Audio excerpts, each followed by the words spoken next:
Gear up, Scooter fam. Today we're going to take a closer look at the Segway Xyber.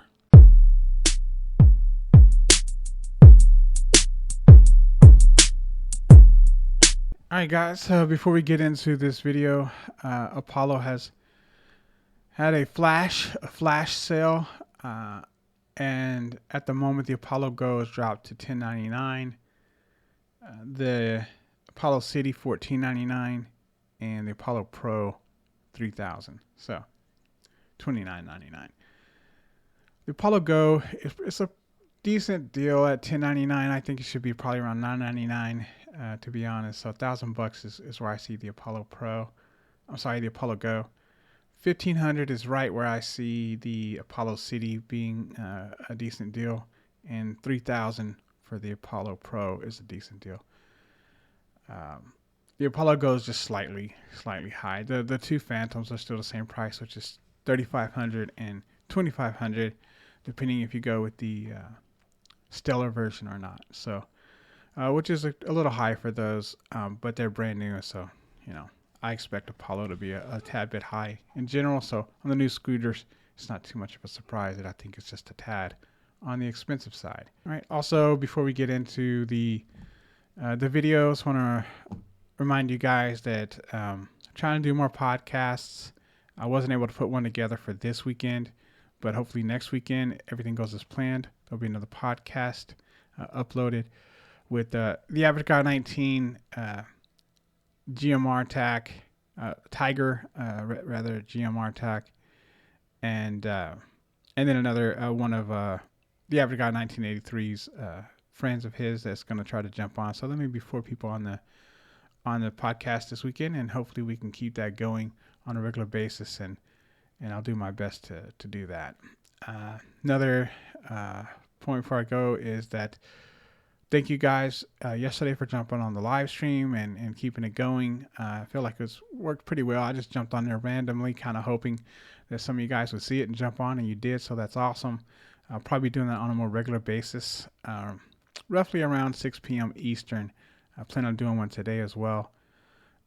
What I want to do at least is have something to upload on a daily basis. So if I have a video that I could do a video, and if I have a live stream, I'll at least try to jump on live stream if I don't have a video to upload. If I can't find any content, I'll just jump on and try to chat it up with you guys, and kind of let that dictate the flow of the live stream. Probably do it for an hour, and then some days, of course, I'll do both. But I want to have something to upload once a day, hopefully. So live stream or podcast, hopefully 99% of the time. If I don't have a video to come up with, I can always jump on a live stream, and I'll do that around 6 p.m. Central Time. That's a good time for me. So look forward to that, guys. If you're interested, feel free to jump on, and I'm happy to talk to you guys. I appreciate seeing all you guys on there. It's great to see you and kind of interact with you on a live basis as opposed to just watching my videos. So I really enjoyed that. Hope you guys enjoyed it as well, and I'll be doing more of that. All right, into the Segway Xyber. It's a really interesting electric bike. It's not the typical electric bike. If you look at it, to me, it looks more like it's a moped type scooter, or a sit-down scooter, something a lot more along those lines, which is why I decided to do a video on it. And I don't know how serious I am about exploring this as an option for me when I do make a decision, but I don't want to completely rule it out. At this point, it's caught my eye, and I've circled back to it several times, and so I really like the style. I really like the capabilities of it, but let's go into that right now. So the Segway Xyber is $29.99 with a single battery, and about $800 more for the additional battery at the moment. So after all said and done, right around $4,000, and it's expensive, but I think it's warranted here. I think that it's not a terrible price for $3,000 for the single battery, and around $4,000. It could be a better deal, but I feel like it's somewhat adequate, and is a new release. So I don't hate it. I don't hate it for that price. Could be better, but I think this is super intriguing, super interesting.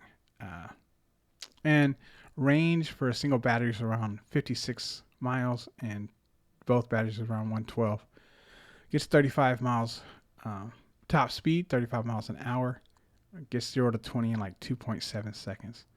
And adding the dual batteries actually increases the power, not just the range. So it's the e-bike that I know of that can increase power with adding additional battery. Usually you only get range, but what Segway's done here is taking advantage of having two batteries and actually drawing more power from two batteries to run the motors, and therefore offering a higher um, power and acceleration, so forth, with the dual batteries.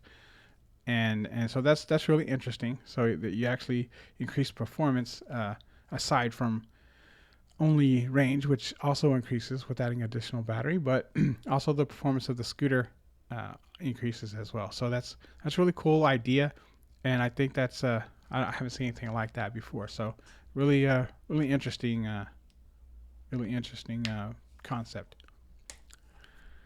The weight is about almost 140 pounds, quite heavy, but if you look at it, you can kind of tell. It looks like a motorcycle, or what I consider to be like a moped or something like that. Your max weight on it is going to be 400 pounds. The motor power is 3,000 with the single battery and 6,000 with the dual battery. The battery size is a 48 amp hour. It's a 48 volt, 30 amp hour for each battery, so 60 amp hours total when you double them. It is a rear motor controlled e-bike.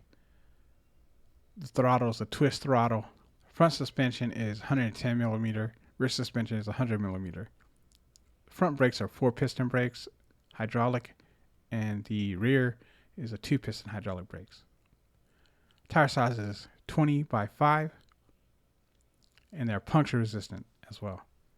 Has an IPX5 rating and is UL listed. All right, so one of the other features that I like about this to some degree is the airlock, which you set up in a Bluetooth, maybe in your phone or something like that. And as you get closer to the Xyber, it automatically turns on. You can just jump on and ride it. You don't have to do anything to unlock it. It just automatically knows that you're getting closer and powers up.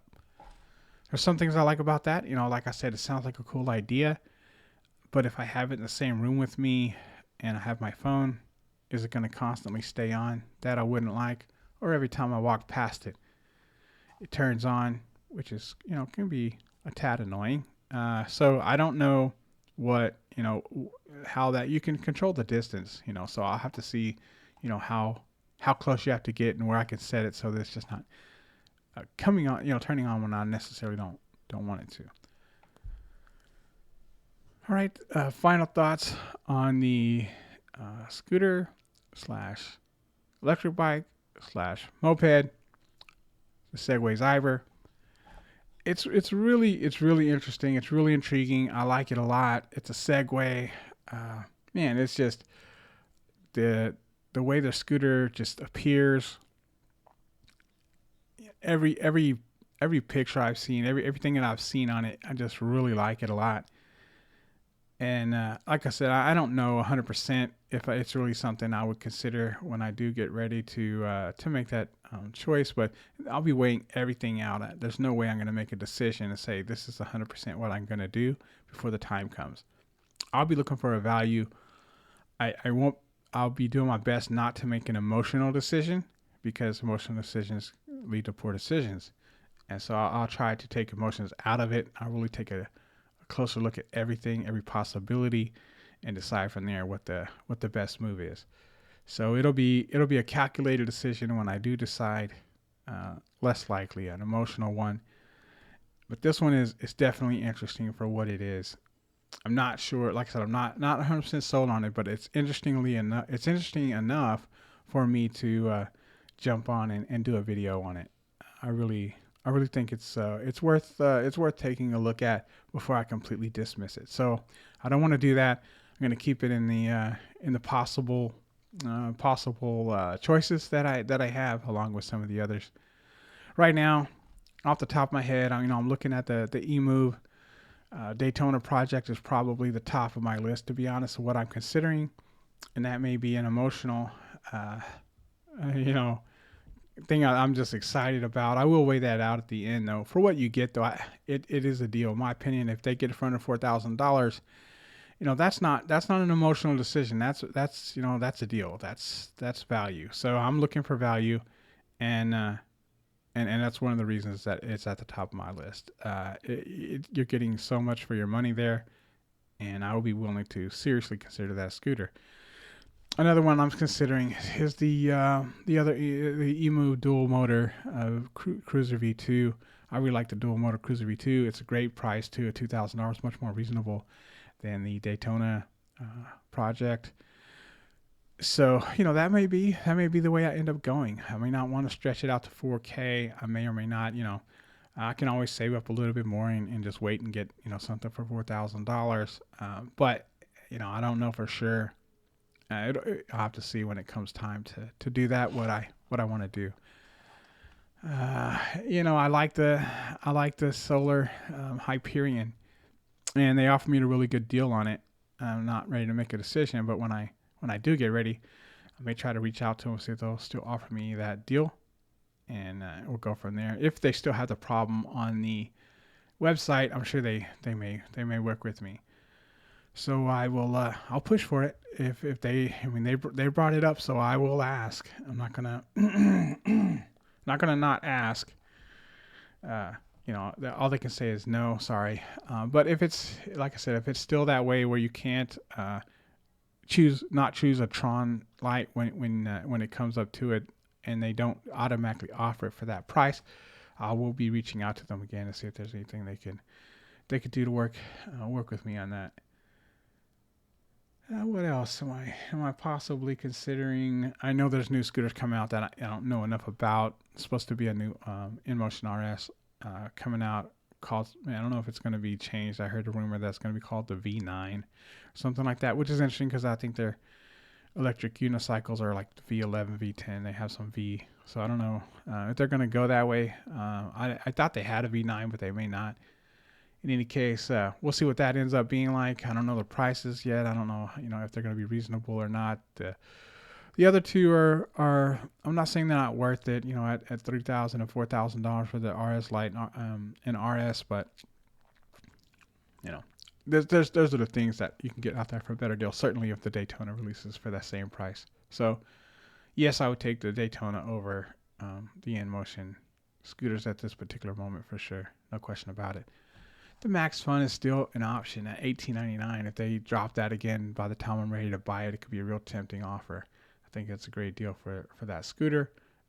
Below $18.99, I think $18.99 is appropriately priced, but when it was at $16.99 during Black Friday, that was a crazy deal. You never know. I've looked at the Varlas before. I like some of the. I like the two. I like the Varla Eagle One V3 and a V2 as well. I believe that's what they are, V2 and V3. I like those scooters quite a bit. I think they're good deals for the money. You never know. I might go with one of those. They're not necessarily at the top of my list, but once again, when I'm looking at value and I go back over them, they were in my considerations when I bought the Klima. Once again, not super high on my list, but they were there, and they had a decent deal at the time. So you never know. I'll have to see how it goes when I do make up my mind. I think those are my scooters I'm considering at this point right now. The T-Wing Mars XTR, I do like it at 3,400. I do think you get a lot of bang for the buck. I'm just not ready to pull the trigger on that one just yet. I thought it was a better deal during Black Friday for like 3,000 and something. I mean, I thought that was a really good deal. Afterwards, it was like $32.99 or something like that, which was okay.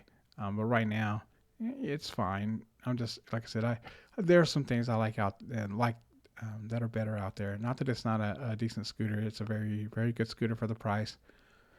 Just it's the design is just okay. It's not super exciting. It's not super appealing in any way. Other than the specs, it's completely specced out.